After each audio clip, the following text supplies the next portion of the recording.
Good evening, everyone. My name is Emily Figdor. I'm a school board member representing Reiche and District 2, and I want to welcome everyone tonight to the second community forum on the renovation of our school, of Reiche School. Thank you, everyone, for making the time to be here virtually in these challenging circumstances. I'm going to turn it over to the superintendent, who's going to talk about how the meeting's going to run, and then we will go from there. So thank you so much for joining us. Thank you, Ms. Figdor. So I would also like to welcome everyone to tonight's second community forum. Thank you for taking the time to be with us tonight on this really important opportunity to understand what's being planned for Reiche and to provide feedback on that design. The procedures for this evening, many of you I'm sure are familiar with these Zoom procedures, but we have a number of people who are committee members of the Building Level Advisory Committee who are here as panelists. And for them, what we're going to ask them to do is to use the raise your hand feature, which you can find down at the bottom of your screen. If you hover over that, you'll see participants. And then if you have a question and you raise your hand there, or if you go to the little 3 dots on your picture and do the pull down menu, you can also raise your hand that way. Once you do that, the chair, so Ms. Figdor, will acknowledge the speaker and let them pose any questions or comments that they want to make. We just want to remind you to please lower your hand when you are finished with your questions so that somebody else can be acknowledged. Also, we will have an opportunity for public comment or questions, and when we get to that point in the agenda, we would again ask you to raise your hand, which again you can do that at the bottom of your screen, or you can also use the Q&A section in that bar and go ahead and write your question, and then at the appropriate time we will acknowledge that question and the appropriate person will attempt to answer it. We probably will not look at the Q&A until we actually start asking questions, but you can go ahead and write your questions as they come up, and then we will answer them at the appropriate time. And so with that, I will, again, thank you for being here and turn it over to Ms. Figdor. Excellent, thank you. With that, I'm going to turn it over to the Harriman team. I believe Lisa is going to lead us tonight. Lisa Sawin has been one of, Lisa and Mark Lee, who's also on this call, has been the team that's headed up the work at Reiche and now is working on the plans for the renovation of Reiche, Presumpscot, and Longfellow. I've personally loved working with them, and I'm thrilled to have them talk through where we're at with the project so far and to get your feedback. So Lisa, thank you so much.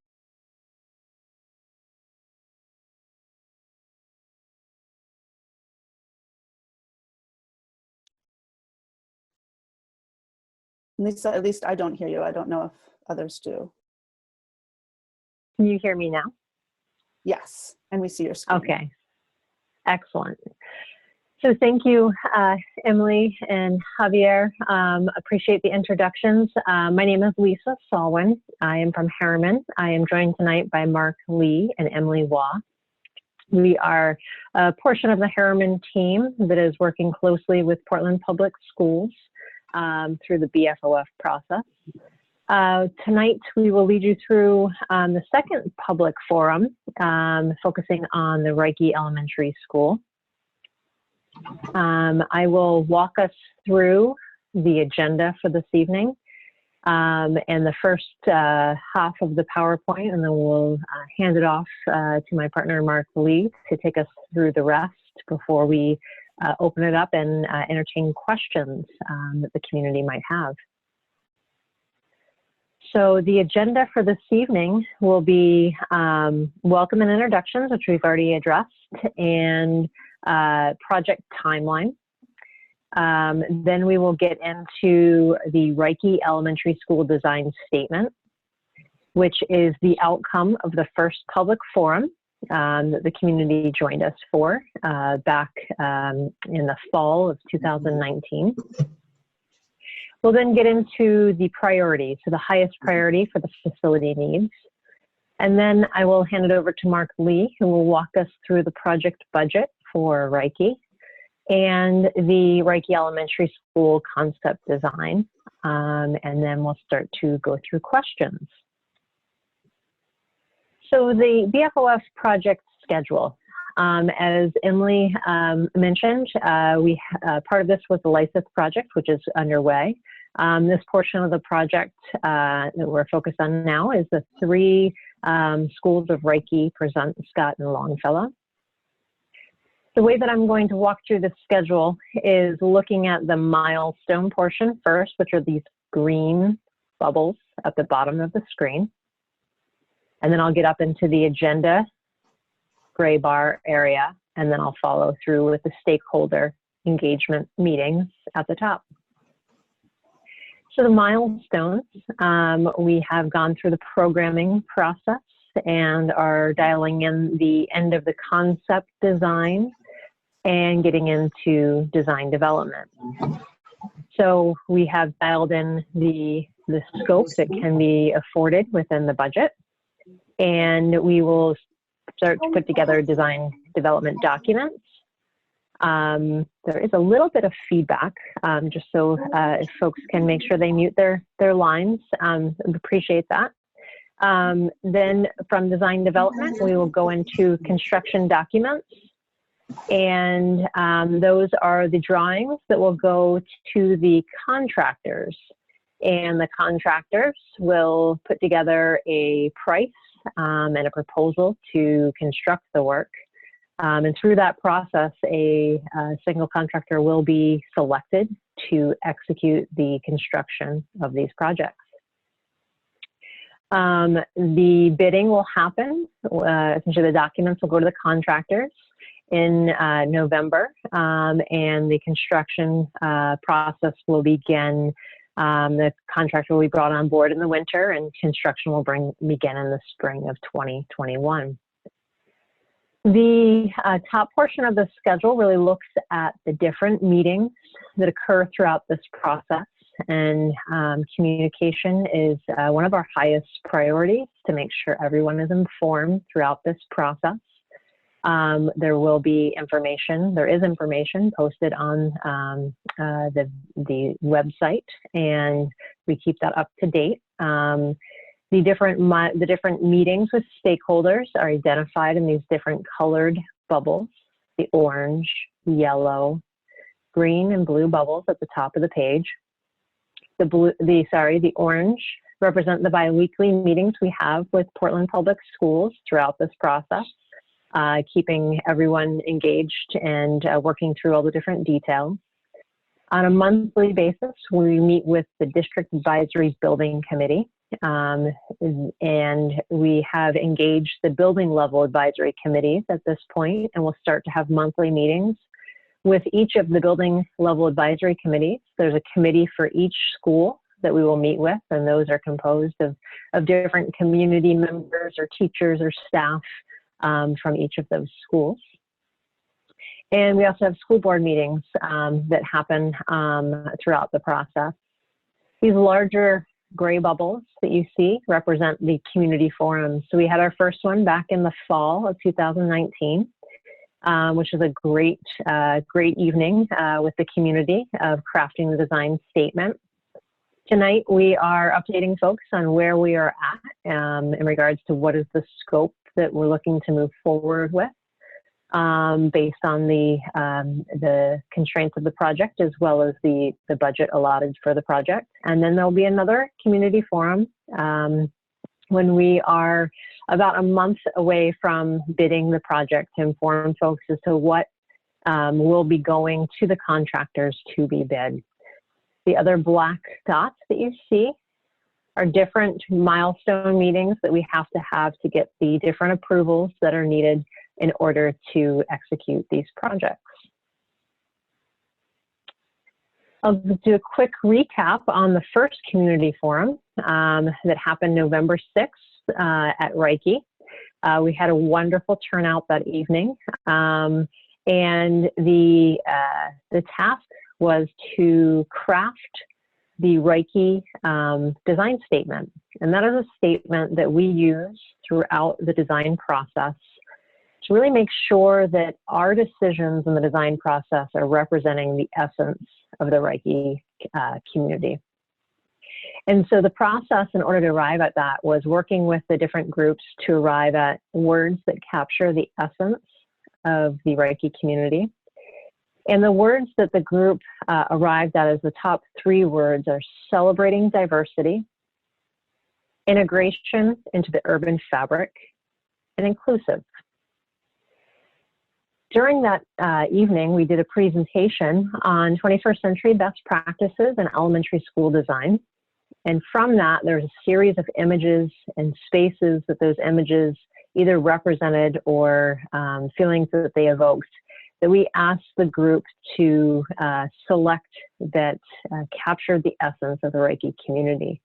There were several images that the groups came forward with. I think folks had a hard time selecting. There were so many great ideas they wanted to convey, but the selection of images you see on the screen, several of them talk about the connection to nature, the diversity in learning spaces, some social emotional learning spaces, and some STEM, so science, technology, engineering, math spaces, or spaces about learning commons or libraries, again, really having that diversity of learning spaces within the school. So with the words and the images, we asked that each group come up with a design statement or craft a design statement, and we had multiple design statements that night, and we looked at each of them and really looked for common themes we saw and arrived at one design statement that reads, to create an inclusive environment that celebrates diversity, fosters collaboration, embraces nature, and integrates into the urban fabric. So that is the statement that the design team at Harriman will use alongside Portland Public Schools and the Reiche community to develop the design as we move forward, making sure that our decisions reflect the essence of the Reiche community. So as part of the BFOF, there was a list of scope items that were trying to be folded into all the different projects. And as we started to put plans together to execute that scope of work at the different schools, it became apparent that there wasn't enough funding available to fully execute all of the scope. And so between meetings that we've had with staff or conversations with the principals or conversations with Portland Public Schools, we've arrived at the highest priority for the different facilities, really making sure that the scope that's executed at each one of these schools addresses those highest priorities. The highest priority that we heard over and over again at Reiche was to enclose the classrooms, make sure the classrooms have walls. So that is the main focus of this exercise, is to make sure that we can provide enclosed classrooms for Reiche. Another one is a secure, accessible entrance. And this is a district priority that is executed at all of the 4 schools that are in the BFOF. Also taking the music program and putting it on the school side of the school. Right now it is more on the community side of the school. And then addressing code and accessibility upgrades, things that during a project such as this, we have to make sure are folded in order to get the project through the different channels of approval. With that, I'm going to pass it over to Mark Lee, who's going to walk us through the budget and the concept design for Reiche. Thank you, Lisa. So once we've arrived at what the needs of the school are, then we make sure that we can accommodate those with the available funds. And as Lisa stated, we arrived at the highest priorities. There are certainly many things that could be included in the project, but the available funds for Reiche include approximately $15.75 million for construction and a total project cost of $21 million.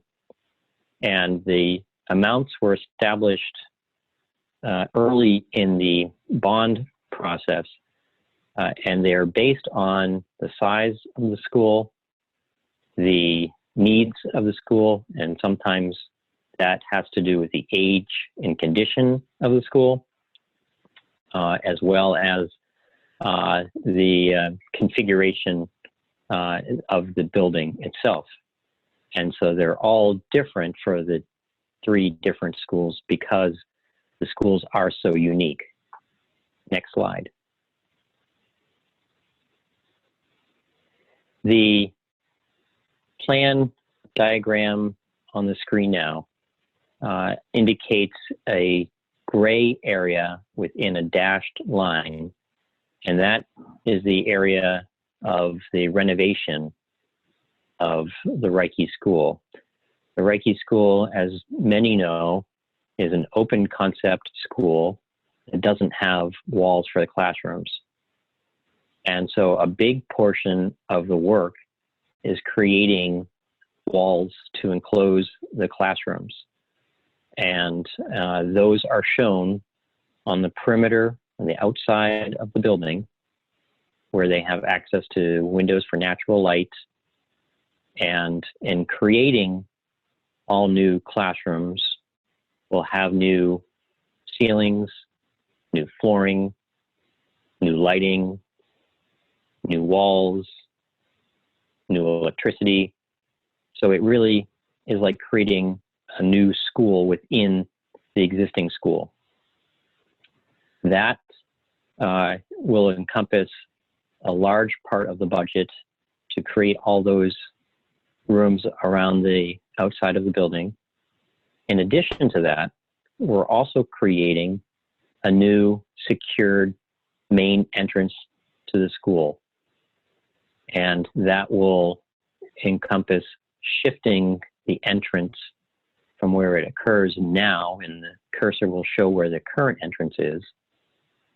And right now, as you approach the school, you go down a slight decline or ramp and enter the building at the entrance in the middle of the 2 sides of the building. That will move to a new security vestibule, and that will come into the portion of the school that has the classrooms.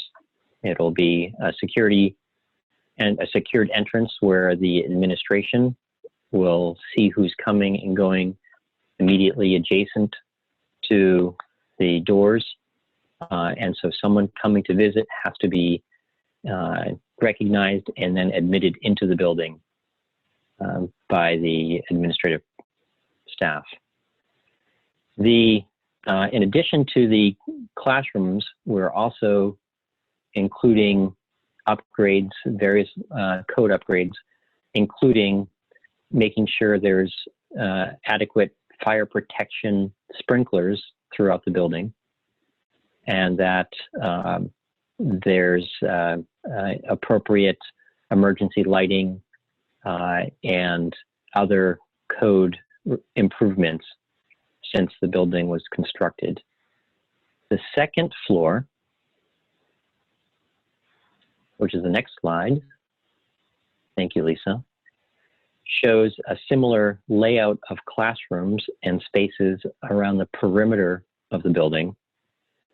And those are in all new walls to create those spaces. One other thing that we're addressing is the location of the music room, which currently is on the community center side of the building above the cafeteria. And we're going to look at relocating that to the area within the gray dashed box that's shown here. It's important to recognize that these plans are a concept, and so we've included all the spaces at a first pass of understanding what the needs are. And so they show 3 classrooms per grade level, as well as small group rooms, resource rooms, and a computer lab. The plan is still being refined, and so we will be sharing these plans with the teachers and the school administration to get their feedback as we move forward in the design process. And we encourage feedback from everyone, including the participants tonight. At this time, we'd like to ask 2 simple questions of those, and that is, what do you like about this approach? And what is missing from this concept? And we'll answer as many questions as we have time to answer tonight. And if we don't get to your question, we encourage those to email us at the email address shown on the screen at ewaugh@harriman.com. And we will make sure that those questions are collected, and we will post responses to those questions on the Portland Public Schools website. And so with that, we open this up as an opportunity to ask questions, and as I understand, Ms. Figdor will moderate that and direct the questions appropriately. So, Emily? Great, thank you so much, Mark. So as a reminder, to ask a question, raise your hand. There's a button at the bottom of the Zoom, the band at the bottom of the Zoom screen. And I'm gonna attempt to call on folks as they ask questions. So I see a question from Joan, and then Mark, I see a couple questions from Joe Coyne. So Joan, the floor is yours.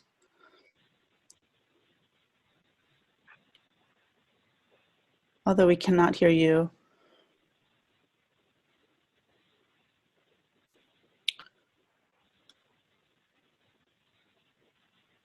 It looks like, there we go. Okay, Joan, you should be all set. And Joe, if you want to ask your question orally after that, you can, or we can read your questions.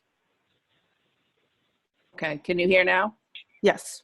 So I am looking at the second floor plan, which is kind of hard to read even with my glasses on, but from the way it looks to me, it looks like the 5th grade classrooms, the classrooms along that side where it says 4th and 5th grade are smaller than the 2nd grade classrooms, and I wondered if that is true or not. Yeah, no, Joan, thank you for the question. The aspect ratio, the length and width of the rooms may be different because of the configuration of the building itself, the exterior walls of the building, but the area inside all the classrooms is equal. So the idea is that one thing we're trying to be very careful of is making sure that all the rooms are sized equally, with the exception of kindergarten and pre-K rooms, which are required to be larger. And so Right. the shape of the room may be different, but the size is anticipated to be the same. Okay, thank you. Okay, we have 2 questions from Joe, who isn't able to connect to ask her question verbally. So I'm gonna read them if that works, Mark. Her questions are, first, that the project as outlined seems to address the school needs only, with little to no acknowledgement of the community center side. if community center needs are not included, it will be very difficult to address them because the perception will be that Reiche has been done. Yeah, that's a good question. So early on, what we did was evaluate primarily the needs of the school. That was what was funded through the BFOF project.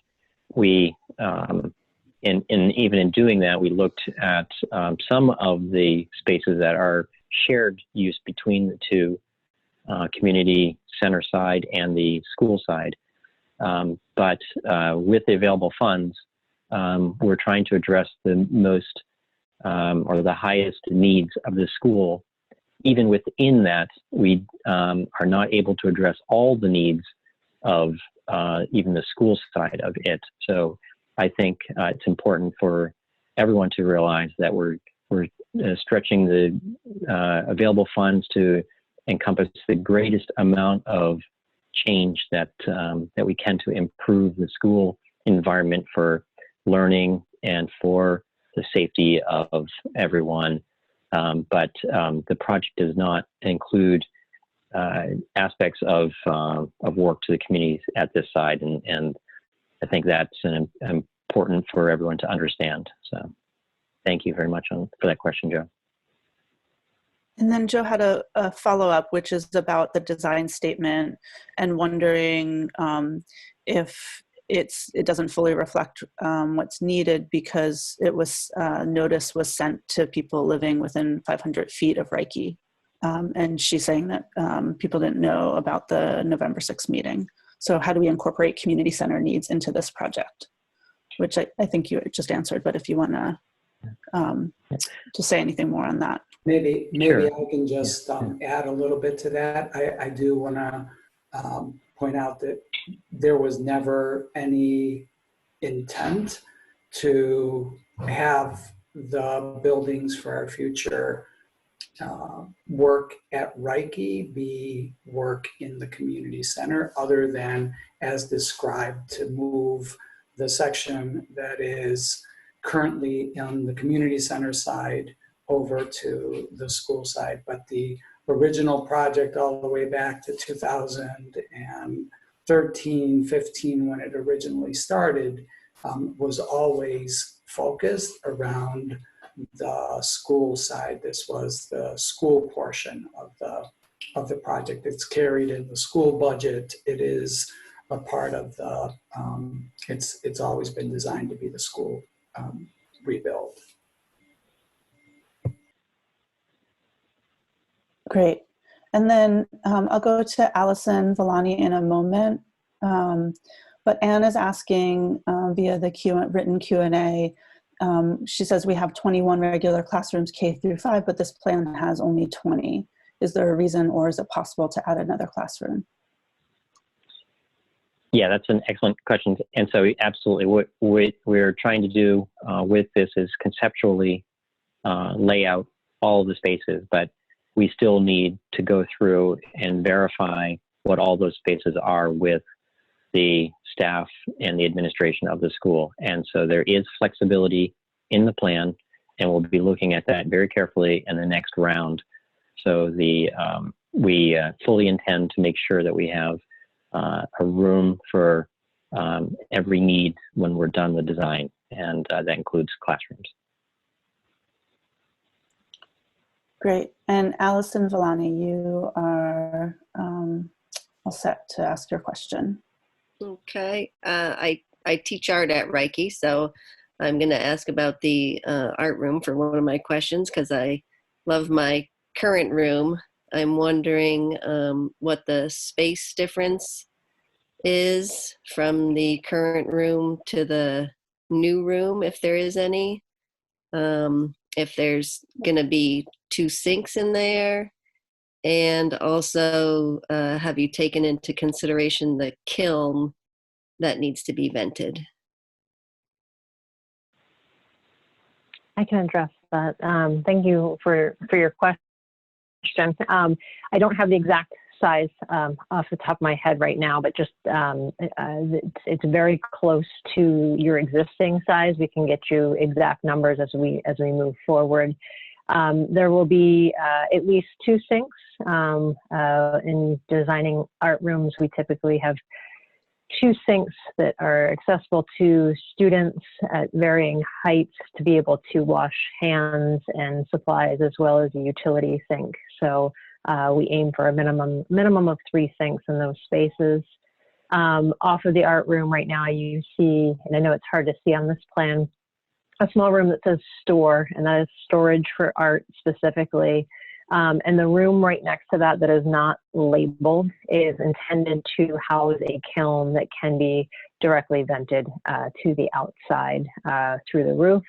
Or if we do need it to go through the exterior wall, we can switch it with the location of the music room storage, but there is space allocated for the kiln at this time.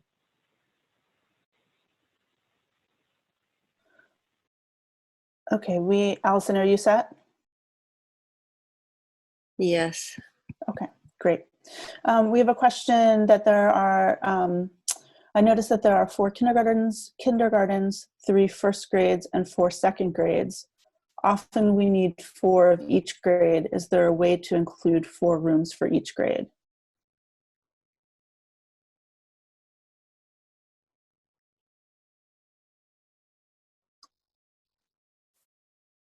Yeah, I think, Lisa, I think you're going to address that one as well. I thought you were, but that's okay. It's absolutely, it's similar to the earlier response that Mark had provided. We're going to look at circle back with the lead teachers as well as the staff to dial in the exact number of spaces. This was derived from earlier conversations with all on the number of spaces that are needed. There is some flexibility, and there are also are bubbles that happen throughout schools to accommodate different numbers of classrooms per grade. So we'll work closely to understand that the count is correct, and as Mark said, there is still flexibility within the plan. Thank you. Now we have a question from Roseanne. Actually, I sort of have 2 related questions, and it's by the music room on the 2nd floor, the new music room, and that deck that's on the 2nd floor. Is there a door still that can go from the school onto that deck, and is that deck planned to be covered? So currently the deck, which is really the roof above the entry area, that right now students go out a door onto that roof deck, and then they go into the music room area. The intent for the project is to remove the need for students to have to go out and access that side of the facility through that, but there still will need to be a connection to those spaces on that side of the building, but it will not be covered. So we're trying to look at the requirements for code for egress and access to those areas, but we also are trying to balance the need for security on the side of the school itself. And so there'll be a secured door for access onto it, but it won't function the way it does now. And that door may not necessarily be where it is now. Correct. It may not be in its, yeah. Thank you. Okay, we have another written question from Sarah, who says the elevator space, which is used for Spanish and other activities, also serves as an access for students on the 2nd floor and doesn't seem to be in dark gray. Will that still be part of Reiche? I'm thinking about egress from the bottom right corner of the diagram, the 4th and 5th grade rooms. Yeah, it's what's interesting is that space, which is the elevator lobby, was a recent renovation construction area as part of the new community center entrance. It's air conditioned, and therefore it actually is one of those spaces that has been co-opted for a learning space. And so, but it's not going away, the space, just because it's outside of the gray area. doesn't mean that it's going away, that it'll stay in its current configuration, because you're absolutely right that we do need it for egress from that upper area of the floor plan. Excellent. Barb, I'm going to go to you in a moment. I just want to remind people that if you want to ask a question, you can press the raise your hand button, or you can type a question in the Q&A. Both buttons are on the bottom panel of the Zoom screen. Okay, Barb, the floor is yours.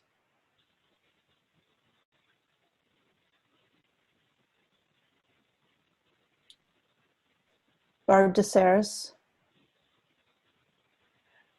Okay. Maybe I haven't been paying attention closely enough, but will the elevator still provide entrance to the community side and the school side? Yeah, so the elevator will still provide access, just like it does right now, to both sides. Absolutely. So it's still going to be the accessible means for students to get to the upper level. Okay, thank you. Great. I know we're getting close to time. Do we have, can we go, maybe we'll go forward with just a couple more questions. Tina, who's a school nurse, is asking if the city public health offices are still there, or will they be part of the school? Yeah, the intent is that we're going to look at swapping the spaces. And so the idea right now is the location of the music room is where those offices are. And so the idea is to reconfigure the space where the current music room is. And Lisa can sort of show those who may not be familiar with that by putting her cursor. So that whole area on that side, and the intent is to relocate the offices to that side, and the music room, the school component, back onto the area inside of the gray box.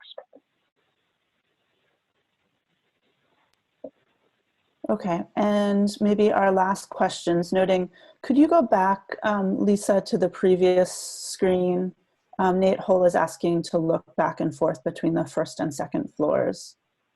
And maybe, Mark, there's a question from Peter Monroe about the classroom walls. I don't know if you could type the answer to that as we hear the last question verbally from Alice Brooks. I'm sorry, yeah, just Alice also, Emily, I think we have until quarter of yes. 8. Oh, my apologies. My apologies. We have a little more time. My apologies. Great. I'm on a different time. Do you want us to answer Peter's question, and then we can? And then we'll go to Alice. Excellent. Okay. Thank you. So I'll go ahead and take Peter's question. Peter is asking, will the new classroom walls go to the existing concrete ceiling, or will there be a gap above the new ceilings? Will there be 2 new ceilings, one at concrete height and a lower drop ceiling, creating a space for utilities? So the answer is the new walls will go up to the concrete ceiling. That's the best acoustical separation that we can provide between spaces. And then there will be a acoustic ceiling below the concrete structure, which is essentially operating as your ceiling right now, to be able to conceal as many utilities as we can. It will be a coordination effort to get all of that to work above that ceiling, but we'll do the best that we can to make sure that we have an acoustic ceiling to provide even more acoustical properties within the spaces. Hopefully that answered your question, Peter. We're going to miss the waffle. Alice. Hi, I have 2 questions, and maybe I missed something. In the timeline, how long is the construction phase? And where will the students be? I know in November when we all met in person, there was a question about where the students would be being schooled while construction is happening. That's an excellent question, and one that we're actively working through with Portland Public Schools as we get through the dialing in of the scope. We're looking at the duration of construction, and so right now looking to start the winter, spring of 2021, ideally wrapping up for the school year of 2023. But with this school in particular impacting so many spaces, there's definitely going to be a phased approach as to how we execute that. We don't have a complete picture on what that is right now, but it's definitely at the forefront of our conversations on how to execute that and minimize the impact to students as well as teachers as much as possible. For comparison, the Lyseth School is also a phased renovation, and that's an approximately 30-month construction. So that's 2.5 years. So, but as Lisa said, we don't have an entire picture or complete picture of what this phasing might look like yet. For example, on Lyseth, we meet with Lenore regularly to look. We had a master plan in the beginning, and at each phase we reassess to see, what different programs are moving where and how to best get everyone set up in the different phases of that. So it's a fluid plan that we work with everybody on throughout.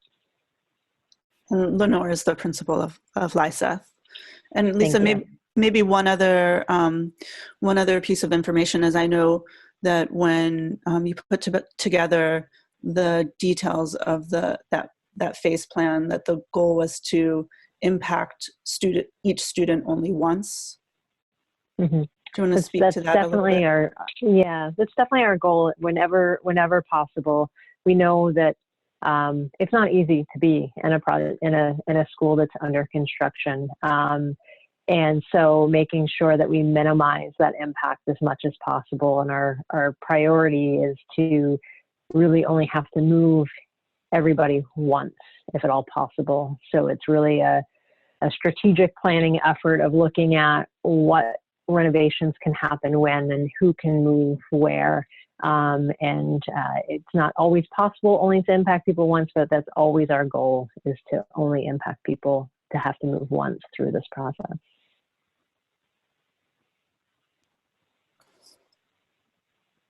Okay. Again, if you want to ask a question, you can type it in the Q&A, or you can press the raise your hand button in the bottom panel of the Zoom screen. I see another question from Roseanne. So Roseanne, please go ahead.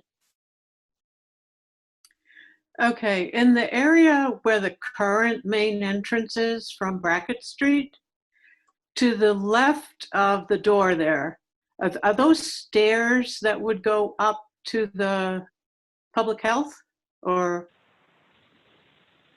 Yes, yeah, that's shown as in concept design right now. We're showing a set of stairs there for egress, correct?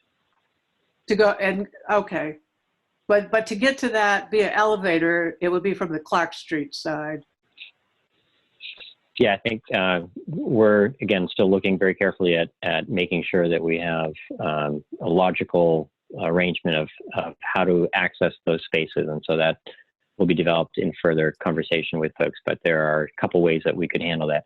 One of the things we're trying to do is, again, make very sure that the boundary on the school side is a safe, secure boundary, and to disentangle access to other functions of the building from the school site itself. Right. Thank you.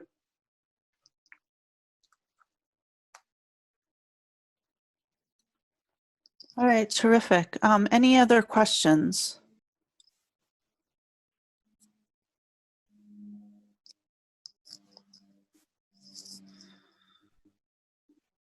All right. I see a physical hand. I do not. Francesca? I'm having trouble finding. Yes. And I'm sorry, I couldn't find the capacity on my screen to type it in, the question.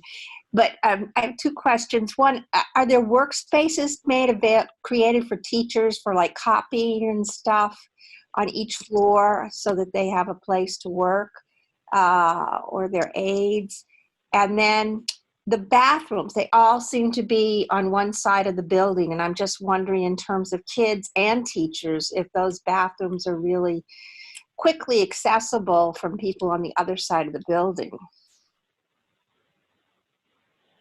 Excellent question. So there are teacher workspaces. So there's a teacher workroom on the first floor right here. There are restrooms accounted for in the plan. As you're pointing out right now, some may look to be all on one side, and as we go forward, we can look at how to maybe distribute those a little bit more evenly on the floors.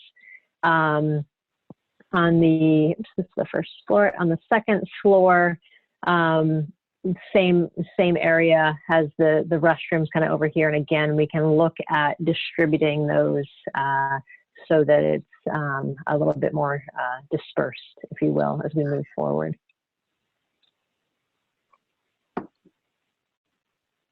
Thank you. Lisa and Mark, I actually had a question. It looks like right now there isn't a small group room for the third grade. Will that be incorporated as well? It looks for the other grade levels. Each grade has a small group. Yeah, it's a good question. The intent isn't for them to be grade specific. They're meant to be a series of small group rooms that really anybody can pull out and have small group work. The configuration of the existing building lends them better to different areas within the plans. That was more of the intent.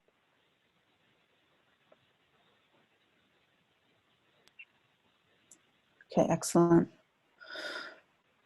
Does anyone else have a question they would like to ask? Either a written question that you can type in the Q&A or a question that you want to ask verbally. One more written question, Emily, at the bottom. Oh, thank you. Are there more adult restrooms? Are there any adult restrooms on the second floor? So there are additional adult restrooms. These two right here are single-user adult restrooms, and then there are several downstairs as well. And as we talked before, we can look at distributing those. There's a single-user restroom here and one over here as well. And then we do have toilet rooms for the kindergarten and pre-K classrooms. Obviously not adult restrooms, but I just wanted to point out the additional restrooms there as well. So there are multiple staff restrooms on each floor. Great. And Allison Villani, the floor is yours. I did have a question, but then I realized it was answered. I saw the other room next to the storage room and the art room, and I remember that you said that was for a kiln possibly. But I am focused on the art room, obviously, and I just would have a concern about, it's hard to see on this plan. I do have the slides, I can look later, but just taking into account all the storage that is needed for all of those students and how much storage I have in my current room, whether it's mobile or not. And I'm just concerned with that new space being shrunk depending on the makeup of the room. So I guess measurements would be good, but yeah, that's my concern. And Allison, as we go forward, we'll be circling back with yourself and other staff members to really dial in the specific needs of the program. So in art specifically, we look at, to your point, student storage and how much student storage and what type of projects you do versus what type of storage is needed for those. So there will be opportunities for us to get into more of the details around that. Will that be through meetings at school or other public meetings? How is that going to happen? the detailed meetings for each school with staff is through the school. So it will be similar to when we did kind of the storefront meeting in the fall, and we met with everyone and we were able to sit down and address detailed questions about questions and concerns at that time. We'll have another iteration of kind of going back to folks to get a little bit more detail on certain areas of the school. Art is definitely one of those areas. We have to dial in the cabinetry and storage needs in those spaces. Okay, thank you. Yep. So we had another written question, which was actually two more. The first is, will the staircase in the middle of the cafeteria still be there? Yeah, right now, we're not planning on work outside of the gray box, if you will. And so we had some early thoughts about modifications to that side of the building, but with the available funds, we've really concentrated on the area that we've shown tonight. So right now, there's no plan to change that. And the next question is, will Reiche still access the brickwork? Is there a space for the whole school to gather? We also had the amphitheater space for several classes to gather. Will there be a space for that? Yeah, so the brickworks will still be absolutely a part of the school, and so that that whole side will still function the way it does now. One thing we're evaluating is the glass wall between the school and the brickworks, and what type of openings are appropriate to put in that. And so that's one area we're evaluating to create a more open feel between the area of the brickworks and the cafeteria and the school side. But and then with respect to the gathering areas and the intent right now is to provide additional spaces for meeting, and some of them will be enclosed and some won't be. And so we have some areas where the tiered seating is still shown, and that can be used for gathering. The feature now that's nice is that all the other classrooms will be acoustically sealed from that space, and so it somewhat flips the model that you have now, which is you have to create an enclosed space for those gathering because it's all wide open. But we're also trying to find as many ways of incorporating gathering spaces that can be acoustically isolated or separate from the other learning environment spaces. So. There's a follow-up question, which is, how will the brickwork be secured from the rooms and the people in the rooms above? Yeah, and part of it, thank you for the question. Part of it gets back to, we have to understand how the new layout will work and access to it, and how to isolate the student area from the upper level. So that is still a detail that we'll work out in the next round as we start to lay out those spaces and meet with those constituents of those spaces. And it may be that we use the door that's part of the new stair to accommodate that. And perhaps the last question is, I understand the need for a secure entry. However, I wonder if there is a way to offer flow between inside and outside from the classrooms that are on the periphery. Yeah, I guess the way that we may be able to accommodate some of that is at the stair tower doors.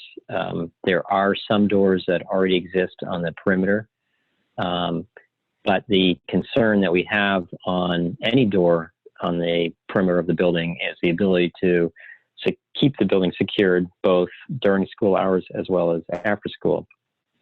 All the doors we intend to have monitored so that there's an electronic switch that we can tell if the door is open and we're monitoring when it's opened, and so we're trying to create a very secure perimeter to the school. So there are some existing doors on the perimeter. We'll look at ways that they may remain, or we'll look at ways that we can use doors at the stairs, and there are 2 stair towers that provide access to the exterior. Terrific. So that is all the questions we have time for. I'm wondering, Mark or Lisa, if you can put up that final slide with the email address to ask additional questions. Terrific. And then could one of you review again the next steps that people can anticipate and ways to continue to be involved? Absolutely. We want to invite everyone to continue to participate, not just when you have the public forums, but continue to look for information on the website. There are meetings that are held monthly that Lisa talked about with the 2 different building committees, and those presentations are open to the public, and the information is posted on the school district's website afterward. And so please continue to stay involved. The next public forum we'll have will be in the fall, and currently anticipated in September. We hope it can be one that we meet in person, but if we can't, we're certainly going to reach out to as many people like we did tonight to offer participation as we get into the real final stages of the design at that time. We encourage you to, if you have questions at any step, to email us, and you can reach us at that email that's shown on the screen at present. So we really, really want this to reflect as many of the comments and concerns of the community as we can address with the scope of this project. So we also want to just say a thank you to everyone that participated tonight and taking the time out of their evening to join us. Thank you so much, Mark and Lisa. Thank you to our interpreters for all your work tonight and enabling our community to all participate. Superintendent, I don't know if you have anything else you want to say before we wrap up. Okay. Thank you everyone for making the time, for joining us tonight. Please do continue to be involved. Email any follow-up questions. You can always reach out to me and I can help answer questions and otherwise get you involved, let you know when meetings are, etc. So thank you all. Be safe and well, everyone, and have a good night.